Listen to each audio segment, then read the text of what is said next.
بسم اللہ الرحمن الرحیم۔ حضرت بہلول رحمۃ اللہ علیہ گزر رہے تھے۔ ایک بچے کو دیکھا، وہ کھڑا رو رہا تھا۔ دوسرے بچے اخروٹ سے کھیل رہے تھے۔ انہوں نے سمجھا اس کے پاس اخروٹ نہیں، اس لیے رو رہا ہے، میں اس کو لے کر دیتا ہوں۔ انہوں نے کہا، بیٹا رو نہیں، میں تجھے اخروٹ لے کر دے دیتا ہوں، تو بھی کھیل۔ اس بچے نے کہا، بہلول، کیا ہم دنیا میں کھیلنے آئے ہیں؟ ان کو اس بات کی توقع نہیں تھی کہ بچہ ایسا جواب دے گا، تو انہوں نے کہا، اچھا پھر کیا کرنے آئے ہیں؟ بچے نے کہا، اللہ تعالیٰ کی عبادت کرنے آئے ہیں۔ انہوں نے کہا، بچے، ابھی تو تم بہت چھوٹے ہو، تمہارے غم کی یہ چیز نہیں ہے، ابھی تو تمہارا اس منزل میں آنے میں بھی بہت وقت پڑا ہے۔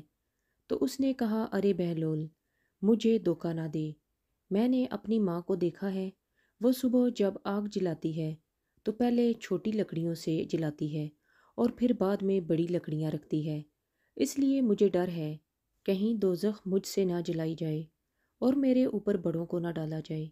یہ سن کر بہلول تو بے ہوش ہو کر گر گئے۔ کسی ماں نے اس بچے کو وقت دیا تھا۔